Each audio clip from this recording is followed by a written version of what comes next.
right, welcome back. Episode number 3 for All I Know Podcast. Cheers, brother. Cheers.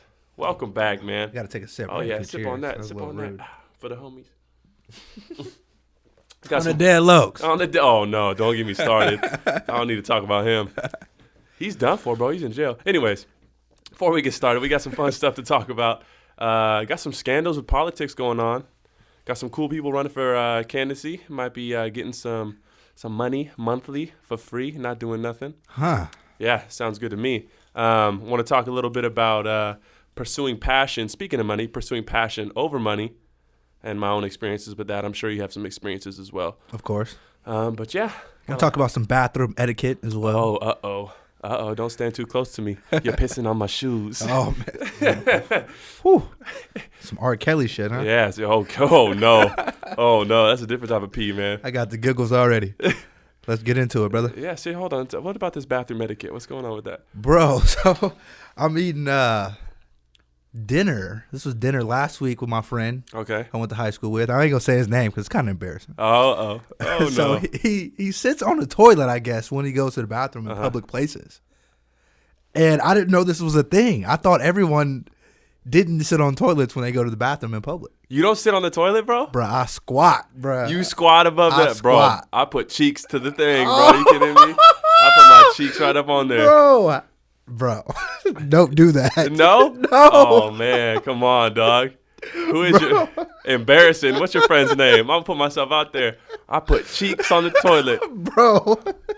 What? Me?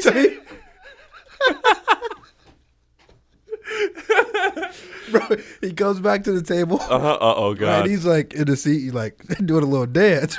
So I'm like, bro, what's wrong with you? He's like, I'm sorry. Oh, no.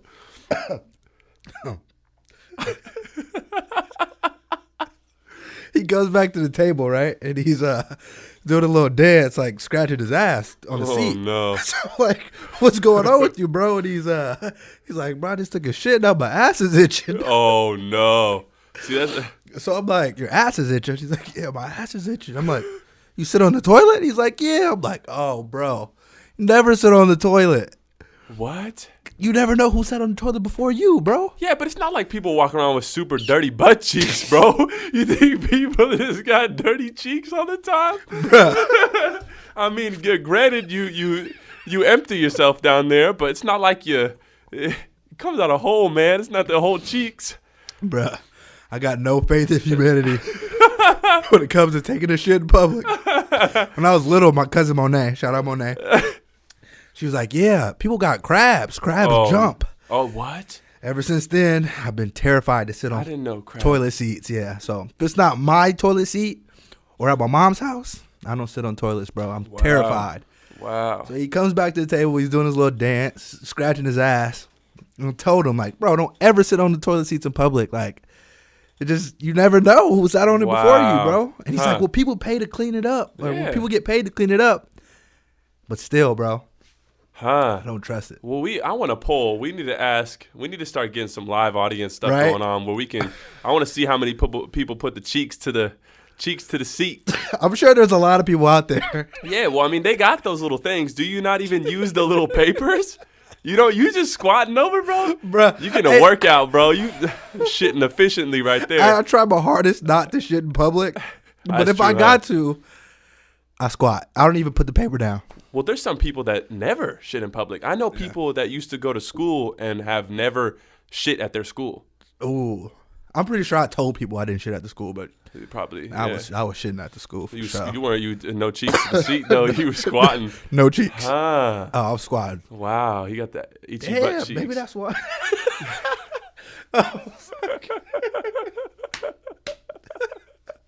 Hey, I apologize, guys, for laughing so hard, but yeah, man, he was doing a dance, bro. I was like, "What's wrong with you?" He's like, "Sat out on the toilet. My ass is itching." I got itchy cheeks.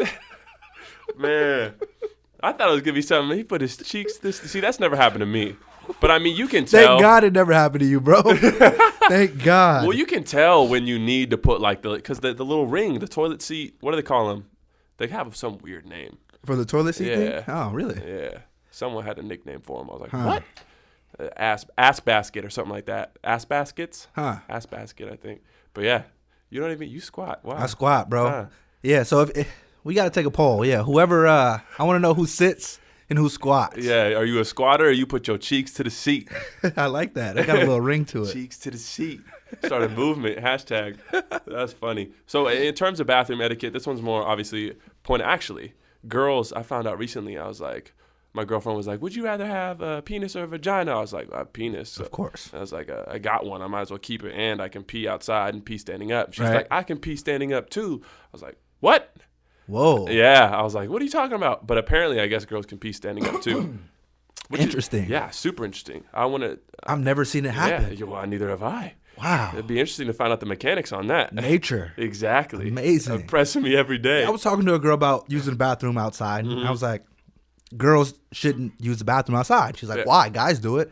I'm like, yeah, we got dicks. Like, we yeah, just, hella easy. you know what I mean? It's Yeah, made that way. yeah. And she's like, all we got to do is jiggle. Jiggle, what? I'm like, jiggle? What does that mean? No, that doesn't mean it's completely dry. Oh, the You drip, get the jiggling. drip? The drip. Uh-huh. Drip too hard, don't stand too close. You might fuck around and drown. Anyway, I like that song. But yeah, dude, they jiggle. Huh. I didn't know I this. wonder if it works. Yeah. Females are very interesting, man. I learn more and more every day. Every freaking day. Every These beer's freaking getting day. to me already. Yeah, Look at already, that. man. Cheers, bro. That's funny. Wow. But anyways, in terms of specifically for guys in urinals specifically, do you? So if there's like 3 urinals, Yeah. right? Do you? And then someone's in the middle. Yeah. Obviously, you go to the left or the right. But if someone's on the right, do you? I find it weird if I'm like pissing on the right side or the left side specifically. If someone comes into the middle one and there's a one on the opposite side that's open, Like all the way at the end. all the way at the end. As long as you ain't looking at me. It's I know, all I good. know. But like, I feel like if you have a choice, like there's obviously a choice, right? Okay. And it's not like the 2 steps are gonna like ruin your day to go to the other one. I feel like it just makes more sense. There's even that little app where you play the game, right? Where you have to pick the urinals. Really? You never played that? No. There's like it has like different urinals, and you pick which one you need to pee in. For like Interesting. etiquette wise, urinal etiquette. Huh. Huh? You never see, bro? You squatting and you Do you pissing rather- next to people, man. Didn't even know there was a thing. Do you ever do you prefer using paper towels or the hand blowing machine thing?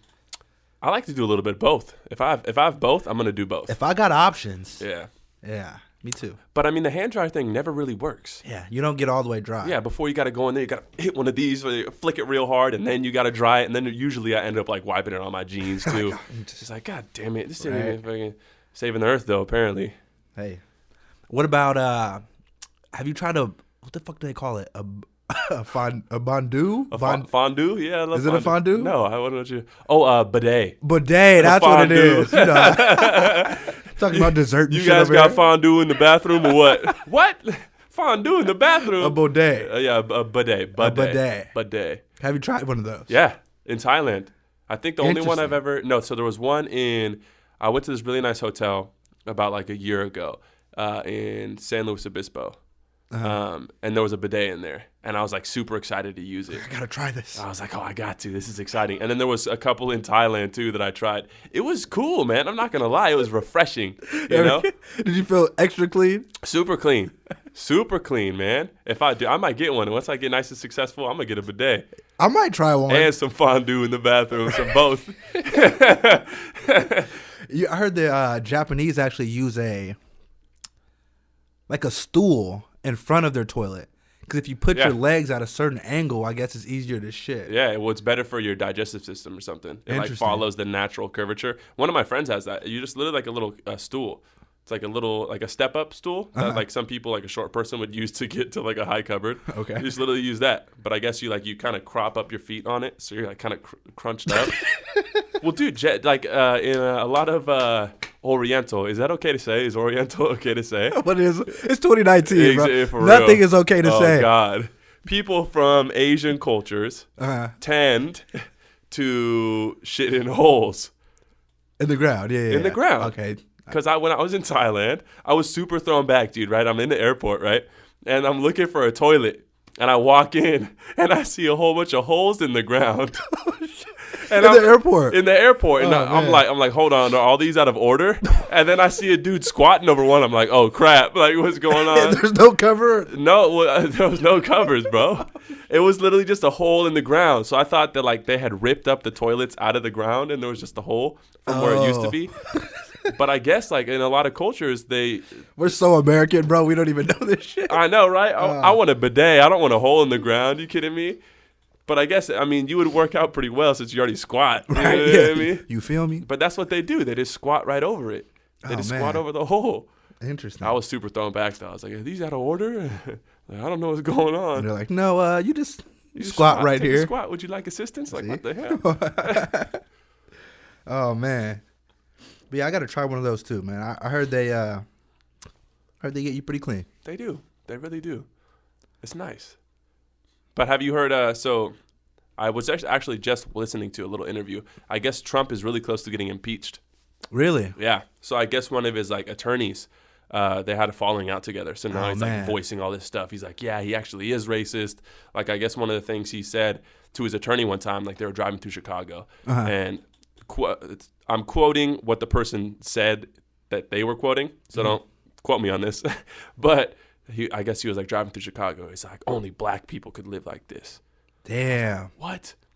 And then he said a whole bunch of other stuff. Like I guess he said something, again, don't quote me on this, but he said something like, name one successful country or place governed by a black person. Damn. Yeah, like pretty fucking racist. You know what I mean? I had someone in there. I was like, Wakanda. Hey. But I mean, it's pretty interesting though if he got impeached. Yeah, I mean, he's so ignorant, right, that he doesn't realize there's certain reasons why he thinks it's the norm for black people to live in that way. Yeah. You know what I mean? It's like, okay, you give us 40 acres and a mule, then you give us fucking property taxes, and we don't have any jobs. So now you take our property, then we can't even afford anything. Yeah. So we're forced to live in these places that aren't Designed for people to actually even live. Yeah. And then you can't get out of it, and then you're stuck in a system.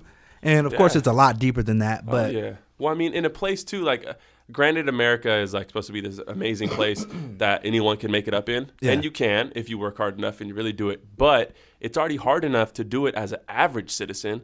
So being an average citizen and also being an African American, it's like you're battling two wars at the same time. Unfortunately, right? Which is insane. And then he's going to be hella insensitive about it. I mean, he just got a small loan of $1 million when he was young. You know? Yeah. A small loan. Yeah. Well, I guess one of my old clients was telling me he was like super successful, like one of the first 200 people in Cisco. So when it blew up, he was like right there with it. And he was saying that like Trump isn't even a good businessman because even though he made a return on the millions of dollars that he was given, it was such a small return compared to what other people have done. I mean, think about when he probably got that $1 million. Yeah, well, he was $1 million back then probably was like $10 million. Exactly. You know what I mean? So, well, I guess on his taxes, the attorney was also saying. So the attorney was just like outing all this information about Trump, that he was like racist and all this like accusations of all these like frauds and stuff. And I guess one of the things was his tax that he got back from the IRS, the return, was like $10 million. Oh shit, that's insane. And at the same time he was getting the taxes back, he was like cutting his salary of his employees by like half, while he was getting $10 million back in taxes. Man, hella crooked. Yeah, I mean, I don't know too much about politics. I just know what I see, you know, in the headlines and what everyone else kind of sees. Yeah, I think it's amazing that a person that ignorant could become the face and the leader of our country. Yeah, you know what I mean? Just to think about it, like someone so ignorant doesn't speak in complete sentences. Yeah, you know what I mean? Like, it just doesn't make really any sense to me how that could actually happen, but it happened. Yeah. It's happening right now. He's trying to build a fucking wall. Yeah. When Flint, Michigan doesn't even have clean water. Yeah. You know what I mean? It's like, where are our priorities? Oh, 100%. I don't know, man, but. Well, I'm honestly happy, even if he does get impeached. And on top of this, hold on real quick. The person who is holding, or the judge or someone, I don't know exactly, but the person around this case is responsible for getting Nixon indicted. And he has like a really big track record of like when Fucking he's over on presidents. it. Exactly. So it's a very big chance apparently that Trump might get indicted. But I'm almost happy that Trump became president because I was watching the Charlemagne and Kanye West interview a while back, and Kanye put it really well. He said like, yeah, like I mean, I don't wholeheartedly support Trump, but I support the idea that he became president against the odds and kind of set the stage to say, hey, like even though this ridiculous dude can become president, that is pretty much saying anyone can really become president. Because we're always told that as kids, like you can be president if you want. The previous president showed us that. But I know, but it was kind of... Yeah, I don't think Trump just showed us that an idiot can become president. I know, but even with Barack, though, it was destined. That was destined. Like, there's going to be a first black president. There's going to be a first Asian president. There's going to be a first woman president. It had to happen. I'm happy it happened that way. You know what I'm saying? I think a black president shows every race, every person that it's possible. Having an idiot as president shows you could be super underqualified for a fucking position and still go for it, and you might get it. Exactly, and that's kind of good, though. That's not good. Well, if you're underqualified, okay, I can see that. This the most unqualified motherfucker to ever run for president be the most qualified person to ever run for president. You gotta think about it. Hillary has been in politics her whole fucking career. Yeah. She was married to a fucking president. Yeah. And she lost to Donald fucking Trump. Yeah. A motherfucker that has barely no experience in politics whatsoever. Well, I think the biggest reason he won, people will say it was like the Russians, but I think the biggest reason he won. The emails and all that? Yeah. Well, not only the emails, but I think that he was speaking to the class of workers who are quickly seeing their jobs being taken away by automation. Because with Amazon and with a lot of these companies that are taking the workers out of the equation and replacing them with literal robots. Yeah. Because I hate to say it, but a lot of these blue-collar jobs, even retail jobs, can be done by robots. Yeah. So I think that he was appealing to these people who were seeing the future and the progression of the world, who were like terrified. They're like, oh my God, like my job's going to be taken away. And here's Trump, this like blue collar, like average dude in quotes, saying like, we're going to get your jobs back. Kind of like Make that America great again. Yeah, exactly. So these blue collar motherfuckers are thinking, oh, it used to be great when this was happening. Exactly. This motherfucker's speaking to everything I want to hear. Exactly. Yeah, that makes sense. Well, and that brings me to a point too, is this guy, I was watching a Joe Rogan podcast, shout out another podcast. But he was interviewing this guy, Andrew Yang. Okay. Which, granted, even though we're talking about politics right now, I hate politics. Me too. Never liked it. Boring. I think it's stupid. Only reason we're talking about Trump, I feel like, is because it's entertaining. Yeah. And it's interesting because, like, what the fuck is going on? Shout out Bernie Sanders. Yeah, seriously. I don't know shit about him either, but I know he's a cool white dude. But this dude, Andrew Yang, first of all, candidate running for president in 2020, is on a Joe Rogan podcast. To me, that's like, whoa, that's kind of dope. So I listened in, and this dude is like talking about the automation thing. And he comes from a background of being an entrepreneur and helping younger entrepreneurs pursue their goals. Okay. And talking like not necessarily down on college, but saying like, yeah, college is overrated at this point. They're charging so much money over the past this many years, but the quality of education hasn't improved. Where's that money going? And saying that like he thinks that with automation, so many truck drivers are going to be put out of jobs. So many retail workers are going to be put out of jobs. And like this progression, like malls are going to be extinct pretty soon because Amazon's taking the money and the products away. Yeah. So he's saying that we should have universal income, meaning that between, I think he said ages 18 and 65, you get $1,000 a month for not doing anything. And where are we getting this money from? So I think, so in, not Canada, Alaska, I think Alaska, they already do it. Just for living in Alaska, you get like $200 a month. Oh shit. Yeah. Okay. And I think the whole, don't quote me on this again, but I think it's from like the oil money because there's so many oil wells in Alaska that they're like, well, the people who live here are kind of like having to deal with this. Let's kick them back some of that money. Gotcha. But I'm pretty sure the money is going to come from an income, not an income tax, but a additional tax.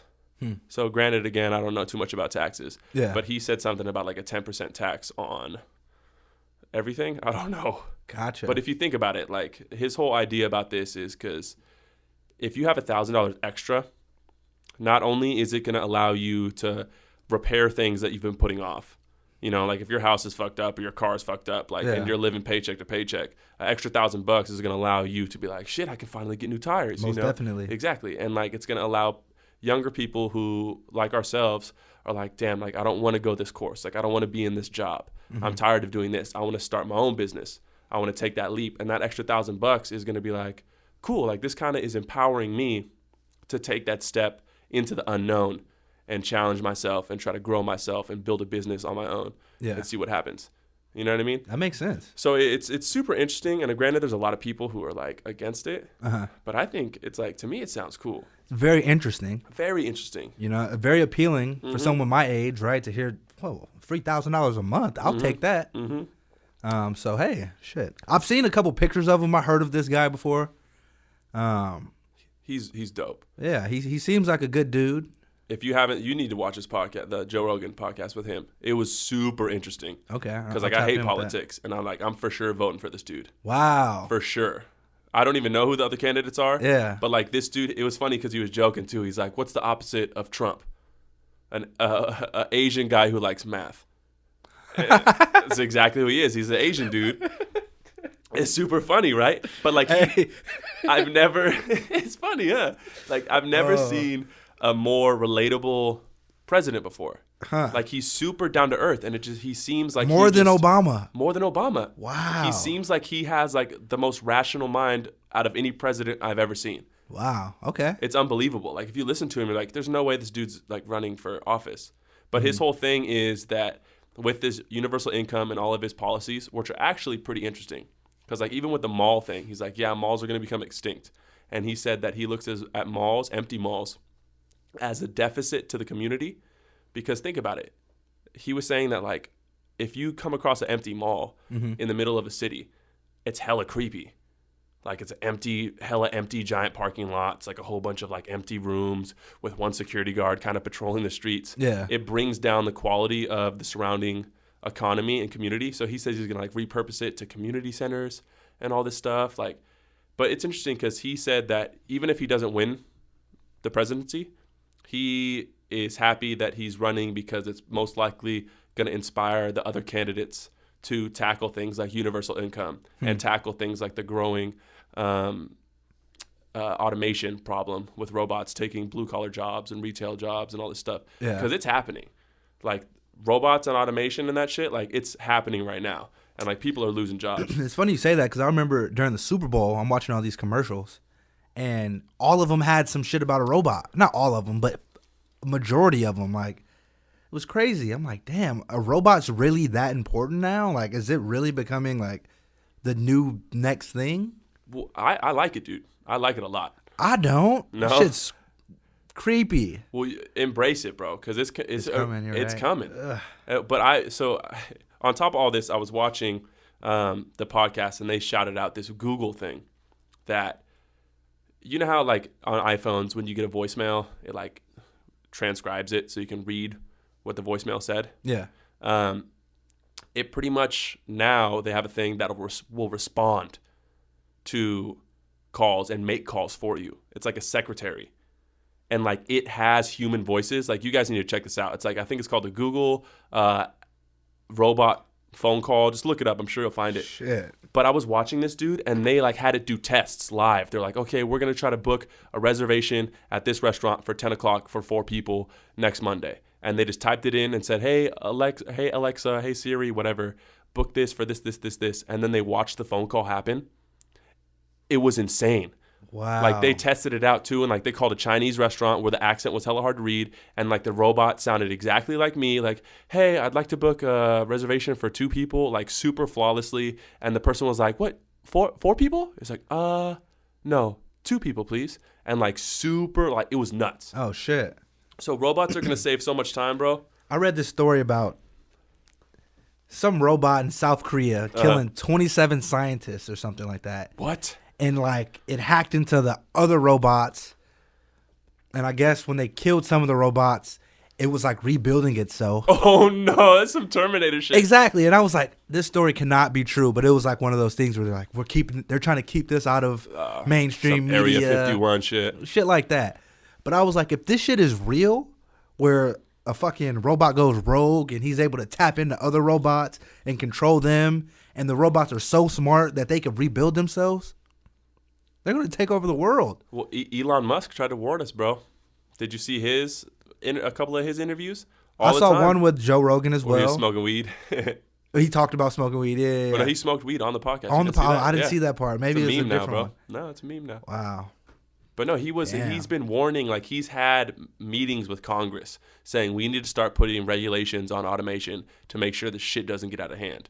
Because I've heard people describe automation and robots like if the robots get to a certain point, like granted this is all hypothetical, if they get to a certain point, they're going to view the human race like we view an anthill when we are paving a freeway. We don't think about it. We're just like, run that shit over. Just right through it. Yep. So that's what like the robots are going to view humans. Like, well, they just keep fucking killing themselves and they're not very self-sufficient. Fucking vroom, it's like right over us. Damn. Which is crazy. Yeah, that's terrifying. But if you think about it from another perspective, the perspective I like to look from it is it's like an extension of ourselves. Because in reality, it's brought us a lot closer together. Because Facebook and all these things and Instagram, they brought us closer together. And they're all kind of a form of automation. Yeah. They brought us closer together by pulling us kind of apart. Yeah. Because I'm at lunch today with my cousins, and we're all on our phones. And instead of talking with each other, of course we talk as well. Yeah. But you know, there'll be like minutes at a time we're just all on our phones, like, you know what I mean? We're paying attention to these devices instead of each other. Yeah. I'm not saying it's a good thing. I'm not saying it's a bad thing, but I'm saying it definitely is a thing. I could see that. You know what I mean? So, man. Well, I mean, everything comes with its good and bad, though, you know? So with these, like, great progressions and stuff, like, think about it. Like, to get to the moon, how many people had to die in all these rocket explosions and shit? You know That's what I mean? true. So, like, it kind of goes back to what we were talking about last episode with sacrifices and stuff, you know? It's like, in order to take that next step, so much has to be sacrificed. That's true. So, I mean, like, maybe a part of us has to be sacrificed in terms of communication to bring us closer together. Because, like, even though sometimes, like, we might not be communicating face-to-face, I can still communicate with a dude in India right now if I wanted. Yeah. No sweat. At seconds of a time. Seconds of a time. FaceTime. See his face. Crazy. He can show me to his family. Like, nuts, Yeah. right? Another crazy part of all this, though, is Elon Musk was saying that pretty soon it's going to be robot and technology and, like, how we have phones. It's going to be, like, automated into our brain. Like, they're going to put a chip into our head and pretty much eliminate the transaction between our head, our mind, and our phones. Wow. Because he's trying to think about how to eliminate the gap between accessing information. Because before in the past, when we had to access and look up things, we'd have to get a dictionary. We would have to go look in the newspaper. We'd have to go look through all these papers. And now we look and we think, how do I make an apple pie? Go on our phone, how to make an apple pie. Scroll, try to find it. Okay, cool. He's trying to eliminate that time gap. So he wants to eliminate it now where it's like in our brains and part of us, like literally cyborgs. He called it a cyborg. And you'll think, how do I make an apple pie? Boom, instantly, right there. You already know. Wow. Nuts, right? So he's trying to lower that bandwidth, which is nuts. And he said, like, it'll be optional, but at the same point, like, once you're at that level, because if you think about it, we're already cyborgs. Phones are an attachment of us. Of course. We're already robots. Yeah. Like, anything, any information we could ever want in the entire world, granted, some of it is bullshit and some of it's true. We have access to it right now. Pretty much. So once it's like a part of us, damn, the people who aren't into that network or that like mainframe are going to be so far behind because these people are going to be like superhumans. They're just going to have access to information immediately. So like how people's like, oh, you're not going to have a calculator all the time in school back in the day. Like, like, oh, actually, yeah. It's like, well. That makes sense. Yeah. So things are getting crazy, dude. That makes sense, right? Because it's like if you have your iPhone and you're on Instagram and Facebook all day, you get the news right away, damn near. Yeah. And a motherfucker that's not on Facebook or Instagram or doesn't watch TV, it's like, you didn't know about that? Like, you didn't know that happened? Yeah, far behind. Makes sense. Very far behind. Then I heard Mr. Musk, that's what I'm going to call him. Mr. Musk. Talking about taking your conscience out of your head and putting it on a chip. So physically you might die, but mentally You live on. Your conscience will always be there, which is fucking crazy as well. Well, I guess Mr. Musk believes that we're living like the simulation theory, that this is all a simulation. So he believes this is like a returning to that idea. Wow. Where it's like, because if you think about it, right, if technology keeps progressing at the rate that it's progressing now, we're eventually going to get to the point where we can load our consciousness onto a chip and live forever. Damn. And if that's the case, we could live forever in any type of scenario we want. So say you had that option and you lived through so many scenarios, like one scenario where you're a rapper, one scenario where you're the president, one scenario where you're fighting some crazy war against zombies, whatever, anything you can imagine. Eventually, you're going to get to a scenario where you're having a podcast with Travis Fisher called For All I Know. You know what I mean? Yeah. So it's like the possibilities, if you can have any... limitless. Limitless. So eventually, it's like going to get back to the starting point of this is all kind of like automated and like it's a simulation, which is nuts. And then like that's like a very thought-provoking and kind of like, whoa, what? Are you kidding me? Type of scenario. But there's a lot of those scenarios out there. Since we're on this type of topic, I was watching some Netflix shit, dude. And it was about the earth being flat. No. And, bro, I really wanted them to convince me that the earth was flat. Like, I was like, I'm for it. Yeah. But their ideals and ideas are so fucking stupid. Yeah. Way ridiculous. Dumb. It's like they think we're in a fucking dome. Yeah. It was very interesting. I don't know what it's called on Netflix, but it's some flat earth shit. I don't want to go too in depth about it. That's what it's called. It's some flat earth shit. Dude, this shit is crazy though. These people think we're living in a dome and they think everything's made up. And I think half the shit, can you do mine too? Yeah. I think half the shit is made up. I don't want to fuck up the table. Don't say anything.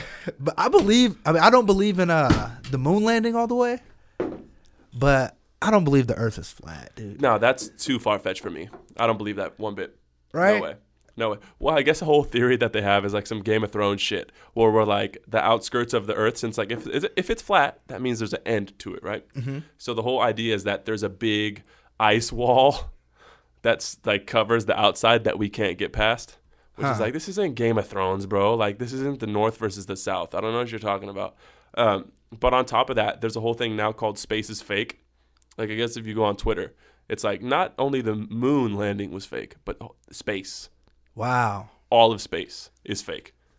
It's like, what? Are you kidding me? Like, really? Like, you think we're devoting all this money with NASA and all these space programs? Yeah. And it's just a big cover-up? And every country is agreeing with this. Yeah, exactly. It's like, oh, come on. Like, they all have big meetings. They all go to Round Table Pizza. You know what I mean? Like, it's hard enough to keep three people from telling a secret. For real. Imagine multiple countries. Yeah. Thousands of people at a time. Maybe hundreds of thousands of people. Yeah. Outrageous. But the crazy thing is, they're like leader of the flat earth. Oh, no. Right? They're talking like, so if you were taking on a fucking rocket and was able to see that the world is actually a globe, would you leave this flat earth community? Because then you would be telling people, you know what, actually the earth is a globe. Like, this is real. Like, these people aren't lying. And he was like, no, I wouldn't leave because, these people love me. Like, this is who I am. And it's like, you're so stuck in this identity.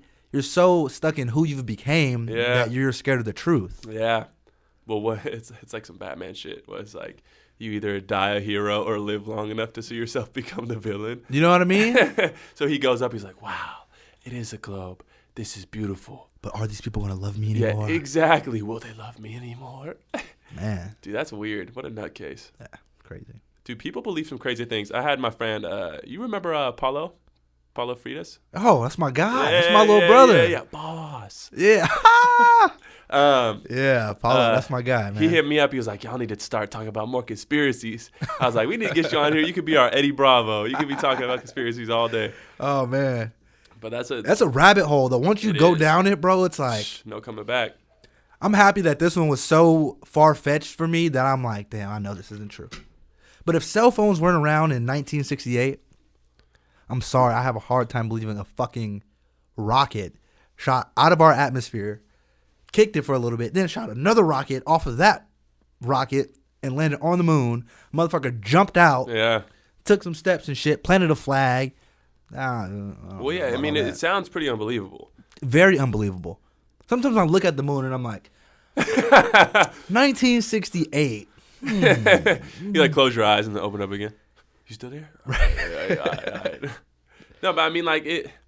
But with like things like the eclipse and stuff like that, it's like, how do you explain that? The fool's like, it's Hollywood production. Yeah. Well, and I guess, dude, I've been really eager. Like the other day, I was leaving the studio and I walked outside and I was like, for some reason, I was like in a very zen moment. And like I looked up at the stars. I was like, damn, that's dope.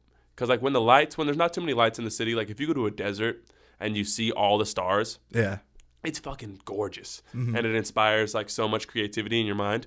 I've been craving to get a telescope, like an actually nice telescope, and like look at some planets and shit. Yeah. Because you can see, like, I'm pretty sure you can see Saturn and its rings. Oh, wow. Yeah. And like Jupiter and like I don't know about Jupiter. Don't quote me on that.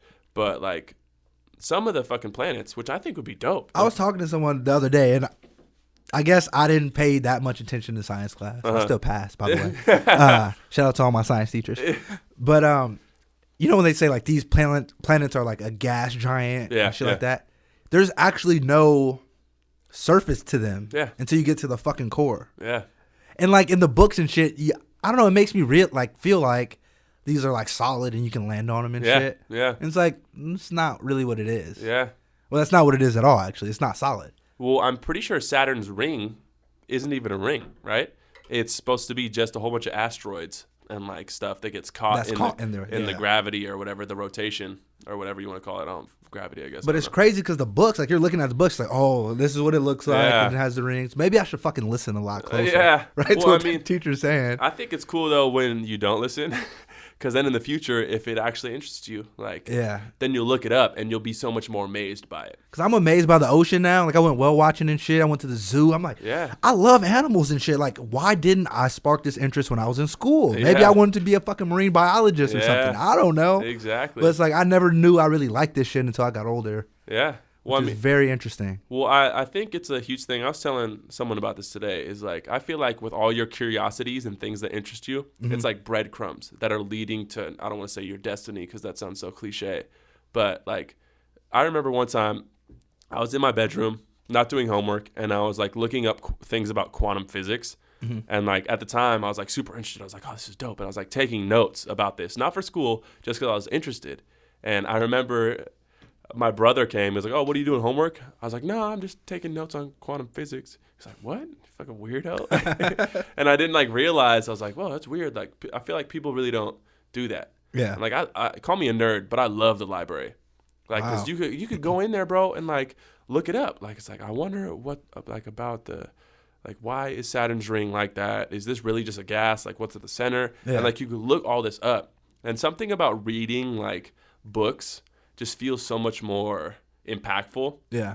Because you open it up. It's like a tactile thing, and it's a physical object. It has a smell to it. It has a feel to it. And you're just experiencing this book and all this knowledge with all of your senses. That makes a lot of sense. You know? And it's just like boom. Wow. And like, I remember I used to read a lot of books, and I would listen to like movie soundtracks with headphones. Yeah. So it's like, I'm feeling it, I'm smelling it, I'm reading it, and I'm hearing this, and like, it's all just like, oh my God, this is amazing. That's one thing I feel like we're losing with phones for sure. It's because like, oh, like I feel this every day. There's no smell to it. It's whatever. It's always in my pocket. But if you open up like a really big book and it's dusty and you got to dust it off. The whole experience, and you open it up and you're running your finger down the page, reading the words and shit. Like, it's like you feel like you're an adventurer or something, you know, and like it puts you in this mindset where it's like, oh my God, I want to look about this now and this. It's not quick knowledge. Yeah. I feel like, you're right. On the phone, it's quick knowledge, right? You can ask Siri some shit real quick. Yeah. You can type in some shit real quick. But when you actually put that research in and you're actually looking for it, you care to learn about this. Yeah. That makes a lot of sense. It's effort. It's effort versus, I guess, expediency, which kind of brings me to what I want to talk about is Jordan Peterson, all-time favorite psychologist. Okay. Psychoanalyst. I don't know exactly how to describe him.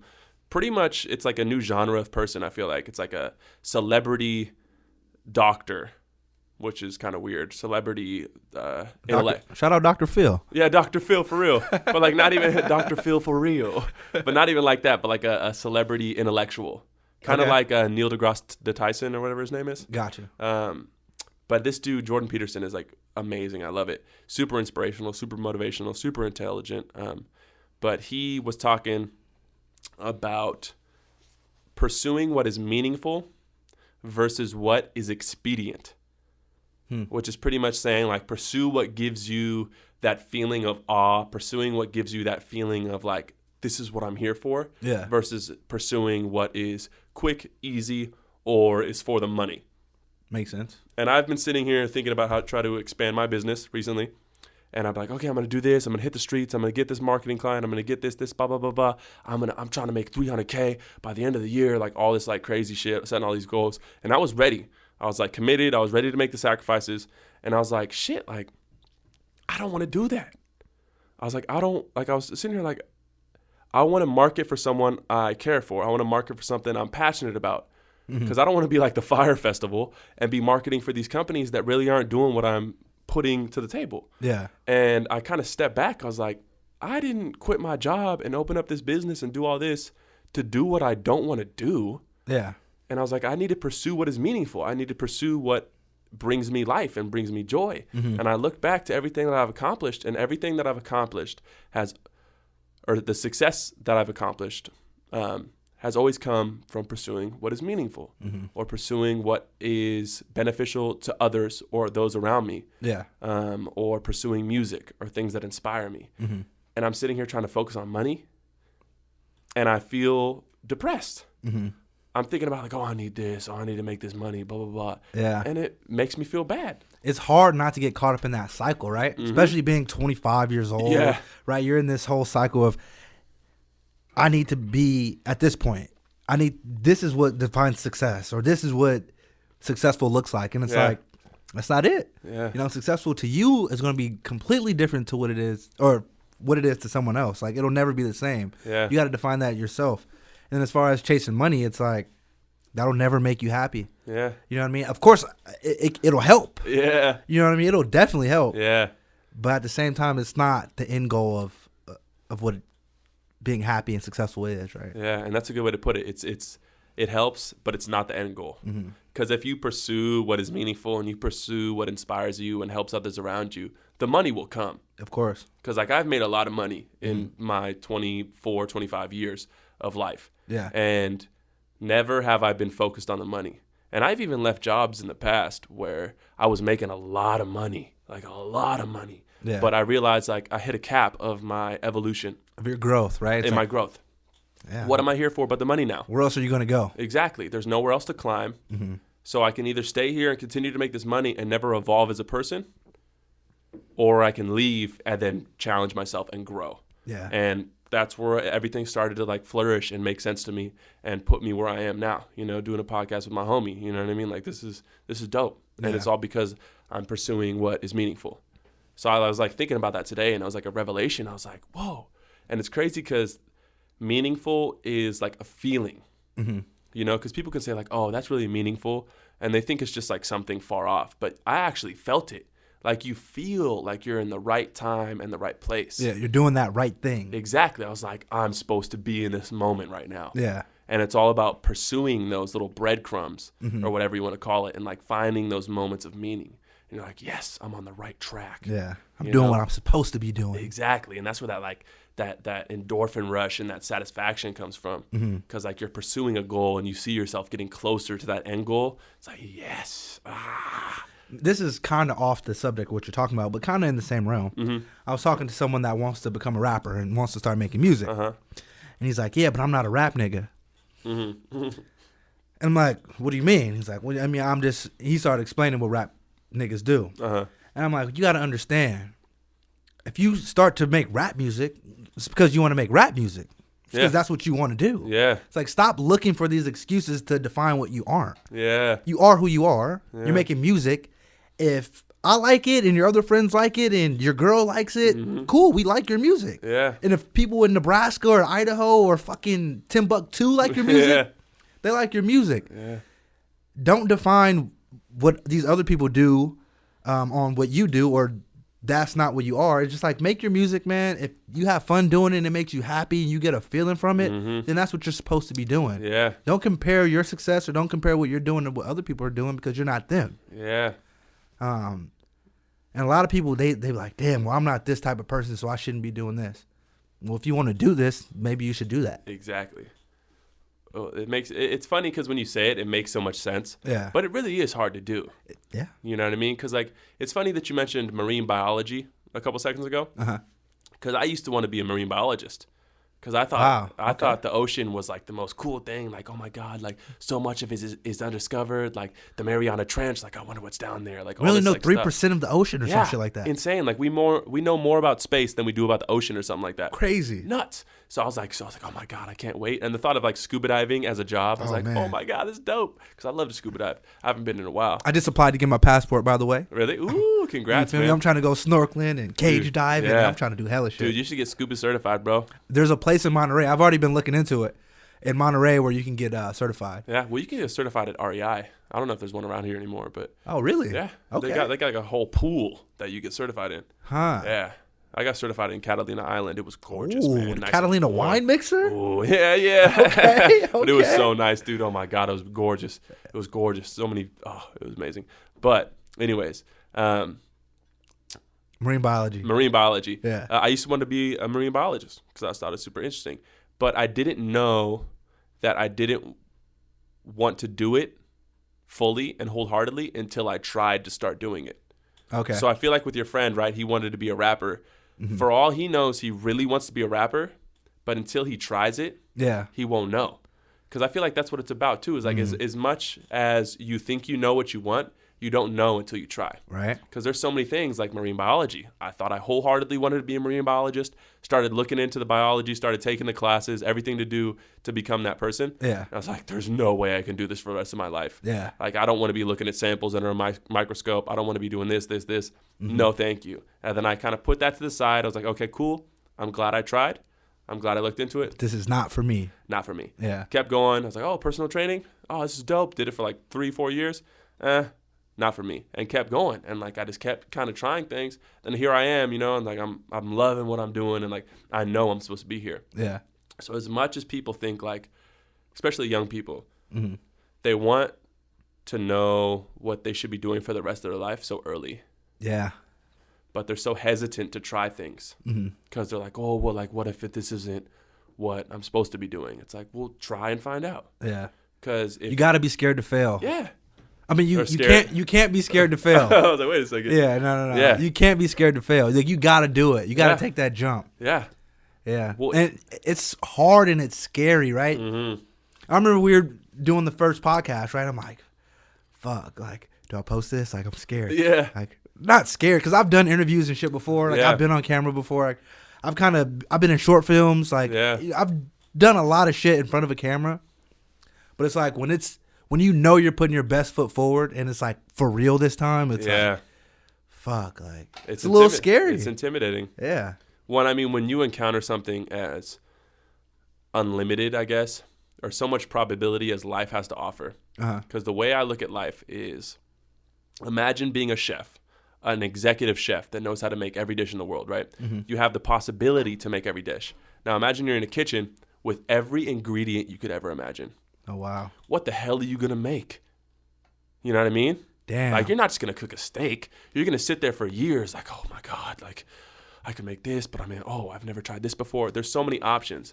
And not until you start to make certain dishes will you know what you really want to make, because you'll be like, oh, this is dope, but nah, that's not it. Boom. And then you start to eliminate some of the possibilities. And eventually that unlimited starts to slowly narrow down, and eventually you're not on a nice like little pinpoint where it's like, this is what I want to make. Yeah. You know, because not until you start to eliminate that, you know, which is how I view life. And like, you just got to try. You just got to take the leap.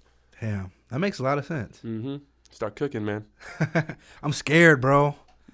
Well, that's what you do. You hit me up when we used to make music a lot. And you told me, sorry if I'm outing you right now. It's all good. But like, music is intimidating to write rhymes, record yourself, and put it out there to the world. Like, you already know some of your homies. Like, I know a lot of people probably talk shit about me and my music. Like, oh, he still thinks he's a rapper. But you kind of slowly progress past that. Yeah. And now it's like, I don't ask anyone about my music because, like, I like it. Like, Right. I put 110% into my music. That's all that matters. That's all that matters. Yeah. You can like it or you can hate it, but it's intimidating. It really is. I agree with that 100%. It's sketch. To switch it up a little bit, Mm-hmm. I was at a restaurant that I go to pretty frequently. Okay. And this lady comes in. She has her kid on a fucking leash. Was it the same lady from the zoo? No, it should have been. Yeah. Kept that little fucker from stepping on my shoes. But we always get on kids about this. I mean, on this show. And I'm like, did your parents put you on a leash when you were a kid? Me? Yeah. Oh, what? No, bro. I would have chewed through that thing so quick. Been climbing up the tree. I was so amazed. Like, you have your kid on a fucking leash right now. That's crazy. It was amazing. It was amazing to see. And then the same day, Uh-huh. I have my head down. I'm eating. And a little Indian kid comes up to me. He's like, Daddy. And I look up and he's like, No. Oh, I'm sorry. I guess he thought I was his dad. It was Wow. just super Indian funny. rawled. The complexion's the same, right? I'll give him a pass on that. How old was he? He was probably like 6 or 7. Really? Oh, damn. Yeah. So he's kind of a little bit older. He Yeah, probably I don't know what he thought. He touched me. Daddy. Oh, he touched you He's like, he touched me on my arm. He's like, Daddy. And I'm like, he's like, oh, I'm sorry. He starts saying sorry. I'm like, oh, it's all good. Dude, that happened to me at the gym one time. I was working out, and I think I was like talking to it was like a while ago, but like I was talking to some chick. I'm pretty sure I was like trying to like get her number or something. Old school dog days, but some little kid came out of kids club and was like, Daddy, Daddy, Daddy, and was like looking at me and like running towards me. Oh no! And I like turned around. Like, granted, I know I don't have any kids. Yeah. I know I don't have any kids. But like I freaked out for a second. I turned around really quick. I was like, what? Huh? And then he realized, and I was like, yeah, no, I ain't got no kids. You work out pretty avidly. Yeah. Every time I've had a gym membership, I feel like, when do you approach a girl at the gym? Or do you approach a girl at the gym? I used to. Okay. I was the king of it. Self-proclaimed. Self-proclaimed. But it's like, you know what I mean? I never know like how you do that. Well, I mean, you got to be, I don't want to say you got to be sly because it makes me seem like I was a dog or something. Uh-huh. But it was different because I used to personal train at the gym. So it's Okay. like a lot of people knew me. Yeah. Because that's the whole trick with anything, really, is you need to either seem or be that person who approaches everyone. Yeah. Because if you never, let's say you go to that gym all the time and you never talk to anyone, and then you just so happen to talk to this chick, Yeah. people are going to be like, whoa, what's going on? But if you talk to everyone and you're super friendly and you're always very open, and you approach this girl, whoever you want to talk to, no one's going to second guess it. No one's going to be staring. No one's going to be thinking anything about your motives. Makes sense. Because, like, oh, that's Rawled. He That's talks what to you everyone. do. That's the boy. Oh, he talks to everyone. He talks to Yeah. the staff. He's super friendly. Okay. So no one's going to expect it. Or, sorry, expect anything kind of sinister, I guess. And it'll be a lot more comfortable for her to interact with you. Makes sense. You know what I mean? Because then it'll be easier for you too. Because if you know everyone in the gym, it kind of not necessarily everyone, but you feel like you got your boys with you. Yeah. You know. But if you never talk to anyone at the gym and you approach this chick, you're gonna feel like, oh my god, I'm in this room Everyone's full of looking at me. strangers. Yeah, everyone's looking at me. But if you know majority of everyone, you already makes know sense. they're gonna be like, oh, so what's up with that? You know. So Man. it's a little bit easier that way. Since we're on this topic, Uh-huh. yoga pants. Oh my god. Huge fan. Oh my god. Huge fan of yoga pants. Facts. Lululemon. But I hate when women wear granny panties with their yoga pants. Oh, and you can see it. What do Bro, it's like, why do you do this? Like, it's like when I was a kid and someone would take a toy from me, or my mom would take a toy from me. It's like, you know that feeling? It's like deflating. It like takes everything out of you. Like, oh shit. you're trying to get, like, I don't know. You're like, oh, come. It's like one of those like things where you kind of like rush. You're like, oh, And this is come on, everywhere, man. not at the gym, Yeah. because women wear yoga pants everywhere All the now. time. It's like everywhere. Yeah. It's like new jeans. It's like the jeans now. Yeah, for real. You know what I mean? But stop wearing granny panties when you wear yoga pants. Well, you think like their girlfriends would be like, "What the fuck are you doing?" Like I like the cheeksters. The cheeksters is cool. Yeah, but you can see when it's like granny. You can see the outline and shit. Yeah. It's weird. Why are you doing this? It's like, come on, man. Do you really not have that much time to look You know at what I yourself mean? in the morning? You know what I mean? Like, come on. I hope you better be a busy person. You know what I mean? Right? You better be. Yeah, exactly. You better be busy. For real. But speaking of working out, I mentioned my homie Scott on the last podcast, right? Okay. Super smart dude. One of the smartest people I've ever immediately known in terms of like being in my circle. And he sent me this PDF. So he's trying to be a neurosurgeon. So that kind of shows you where he's at mentally. Oh, wow. He sent me an article or a thing he typed up himself about circadian rhythm. So circadian comes from the Latin term of like about the day or something like that. Okay. But essentially means the 24-hour schedule that our minds have developed over time. Meaning that through evolution, etc., your mind can tell from the light and when you eat food that it's morning, right? Because it's always kind of weird. Your body and yourself, you know when it's morning and you know when it's night. Your body knows when to go to sleep. Yeah. Right? And the only reason it knows that is based off the sunlight it gets exposed to and when you start eating in the morning.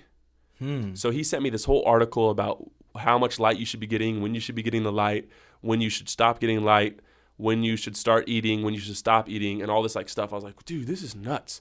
So pretty much he says that you should wake up in the morning and be exposed to the sunset.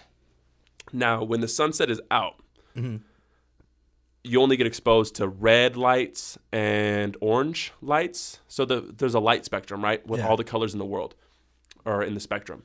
And the reason sunsets are red, orange, yellow is because those are the only lights that are passing through the atmosphere at that time when the sun is on that level. Gotcha. And then when it gets higher up in the morning, the sky's blue, everything's color because all the lights are coming down. Okay. And things only have certain color to them because all the other colors are getting reflected and only one color is getting left. Gotcha. So black, you know how when you wear black, you get hotter. Yeah. It absorbs more light. That's because black is the accumulation of all colors. So that means all the light waves, all the colors of the spectrum are getting absorbed. That's why black gets hotter. Okay.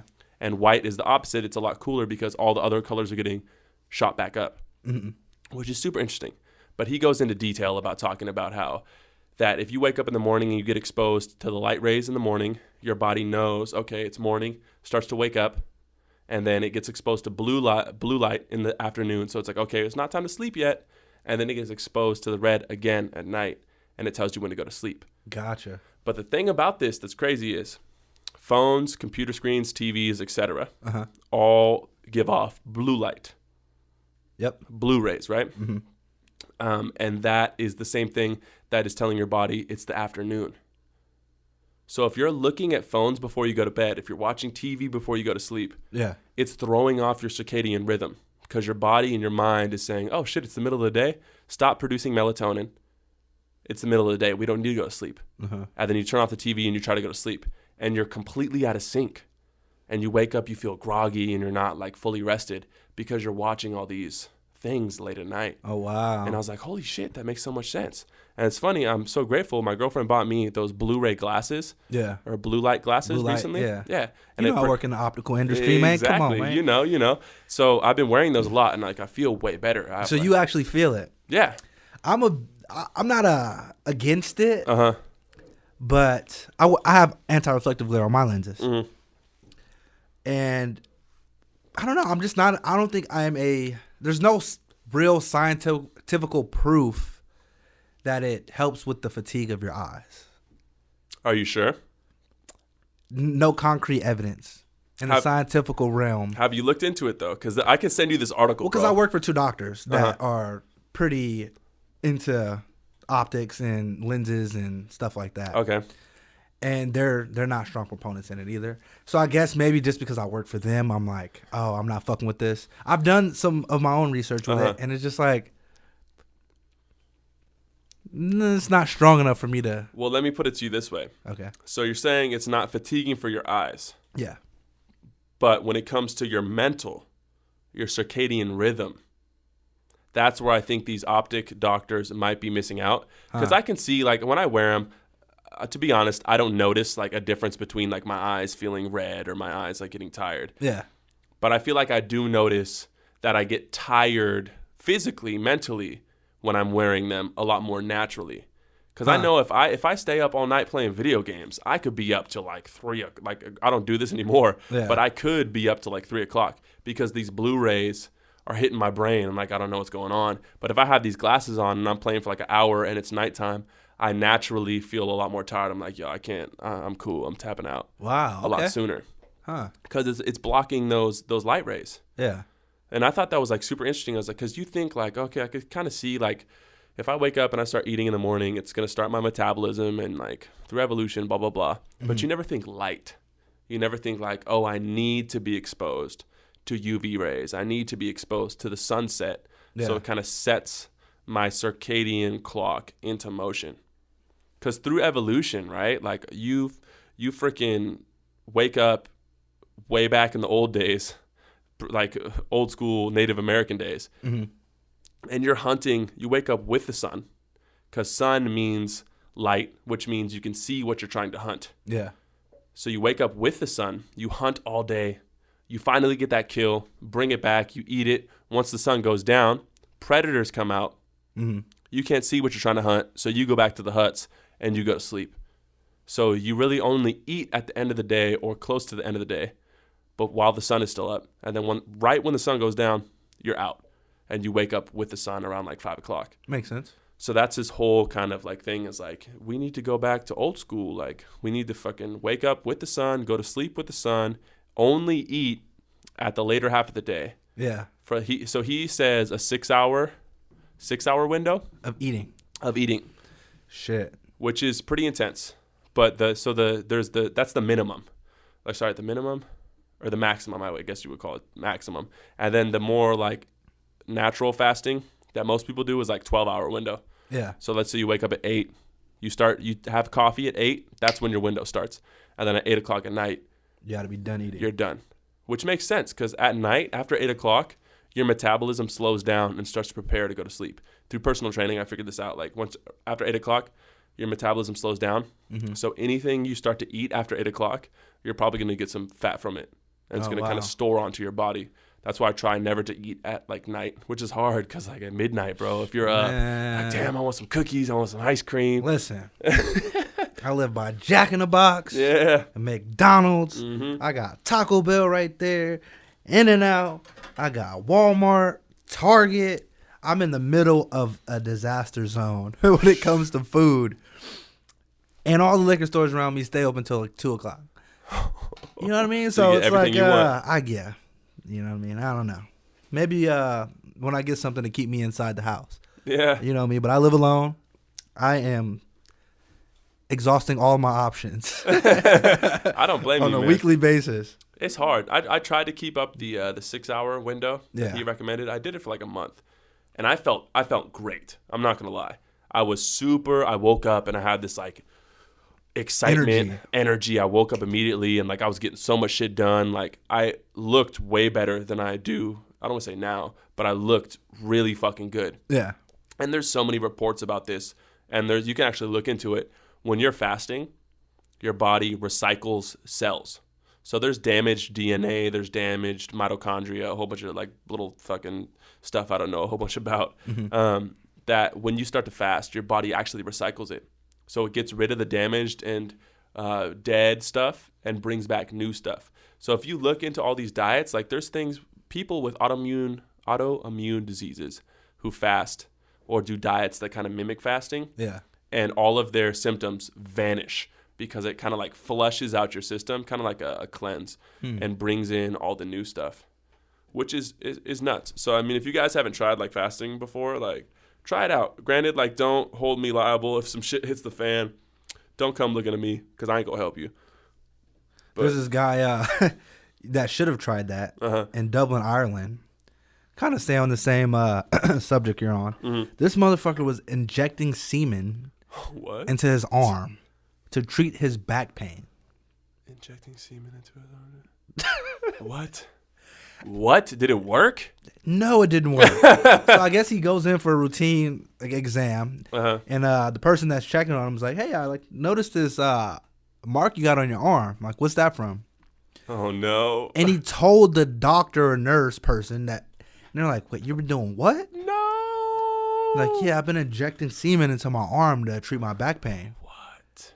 Crazy, dude. I don't know why he did it. They're like, "Did you have any medical background on why this might work?" And he's like, "No." He had no answers. So of course, they told him to stop treating himself that way.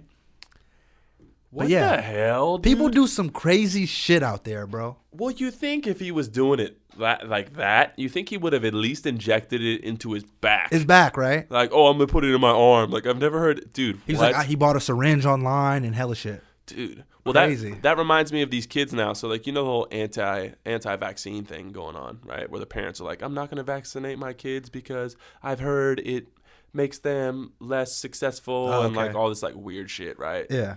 I heard kids are going out and getting vaccinated because they're like, no, like my parents aren't vaccinating me, but I know I should be vaccinated, so I'm going to go do it myself. I don't think I've ever gotten a flu shot.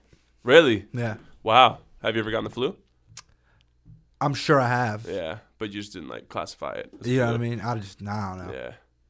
Drink some fucking tea and take some cold medicine. Now that I think of it, I think I've only gotten the flu shot like twice. And peep this. I heard an interview of Akon saying black people don't need to take shots to go to Africa. What? Huh. That's interesting. Very interesting. And I guess he's saying the reason why they tell us we need shots to go to Africa is to stop black people from going back to Africa. Like that's going to stop someone from taking a trip to Africa? You think? I think so. I mean, people scared of getting sick and shit like that, of course. Of course, yeah. But why would... I mean, I think all that stuff is expensive as well. Yeah, it's true, huh? Yeah, I mean, I feel like I'm not going to say most black people can't afford to go back to Africa, but it's not cheap. Yeah. You know what I mean? Huh. Dude. Yeah. Huh, dude, there's a lot of weird conspiracies going on. But I thought that was very amazing for Akon, the person that's trying to light up Africa. Yeah. Right? To say you don't need shots to go back there if you're black. I thought that was pretty whoa. Because I thought that's what you have to get shots to go back to a third world country. I thought. Well, I mean, if that's the case, then white people still have to get shots. But I mean, it makes sense for certain things though, because there's a lot of diseases in Africa. Yeah, of course. There really is. Yeah. I mean, it's a impoverished, poor, yeah. More poor than it's a America. Third world country. Third world, exactly. There we go. Easy way to say it. Yeah, so there's a lot more diseases than we have here. So we're not susceptible to that. So I feel like you need shots. And I don't know. I wonder the generation too, because as generations go through, because the way I don't want to compare it to this, but I mean, it's an example with those savanna cats or those jungle cats. Yeah. That they used to be tigers, but they're breeding with cats and slowly through generations. So generations tend to split the difference kind of. Yeah. So I feel like a generation of an African American who came from Africa, slowly those immunities to those diseases would have worn off. That makes sense.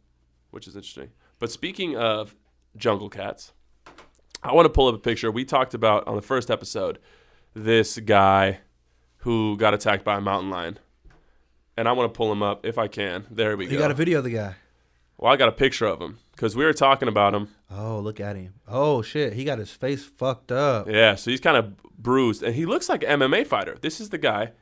So this is the dude who got attacked by the mountain lion and suffocated the mountain lion. If you haven't watched our first episode, check it out. But we talked about this guy. I guess his name is Travis. Woo! There it is. Hear that? Travis. But he choked out a mountain lion. He got attacked, and he choked him out. Wow. There's actually a video of him describing the whole entire thing. You guys should check it out. It's pretty interesting. What's his name? Travis Fulfillment or something like that. Huh.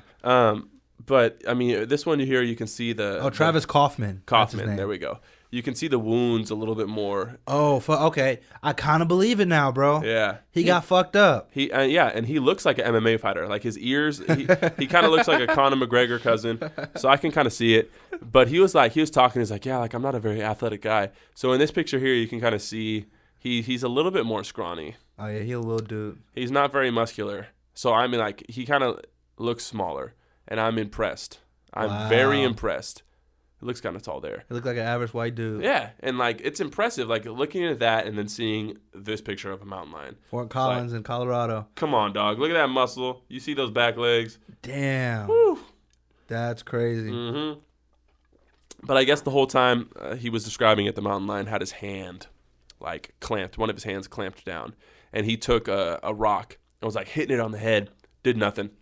So then he didn't choke it out with his arm. He actually kind of got up and stepped on its neck with his full weight. Oh, wow. So that's how he did it. So he suffocated it that way. Damn. Yeah. Amazing, bro. Yeah. Kudos to Travis Kaufman. Exactly. I doubted you, bro. Yeah. Well, I believe you now. He pulled it out. There's a picture. Let's kind of finish it with that there. There's him and his lovely wife, excited. Oh. They probably have the mountain lion mounted on the wall now.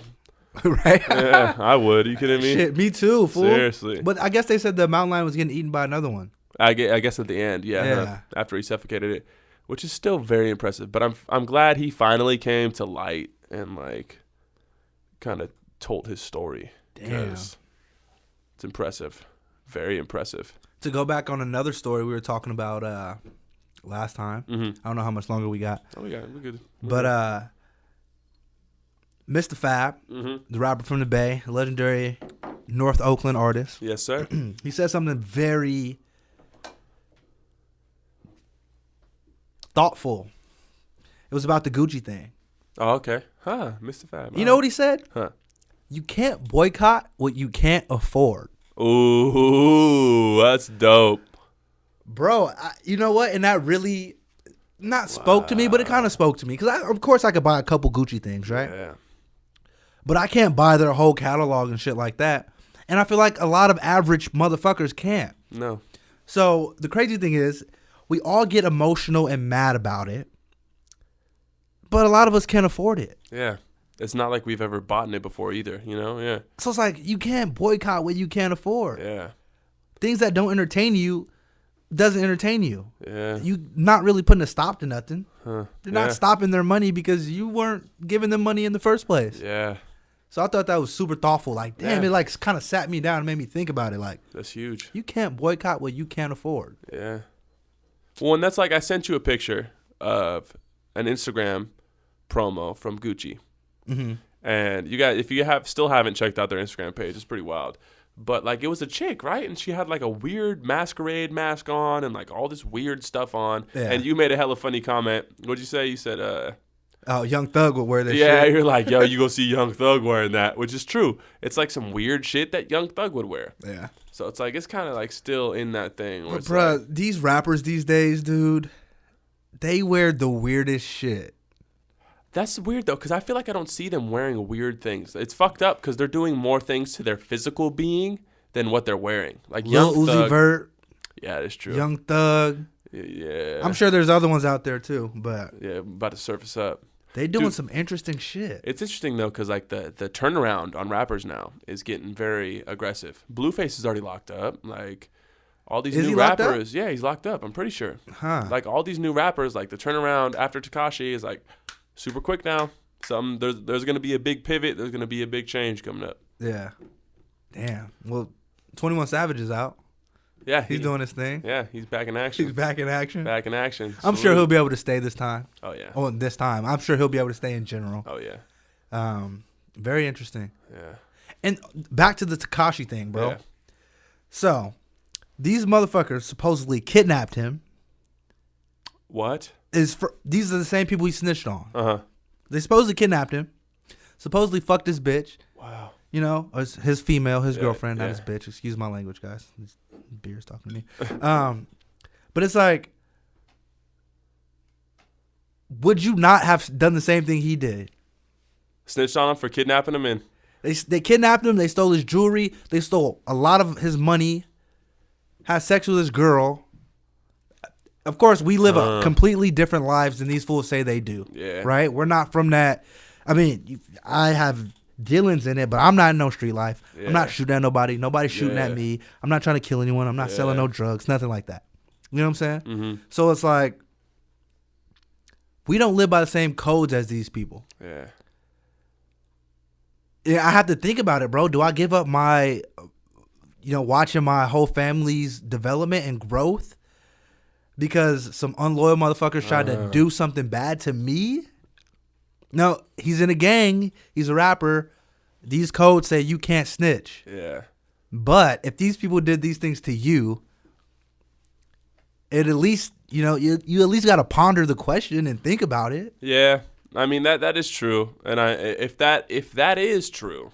Because that's the facts behind this. Is it? Is that what he said? That's why he's doing this. Who did that come from, though? Did he say that? Read the documents, bro. I'll look at the documents. These people kidnapped him. I wonder if there's proof, though. Have you seen the after the Jussie Smollett thing, bro? I can't believe nobody. But have you seen the DJ Vlad interview of his girl? You got to watch that.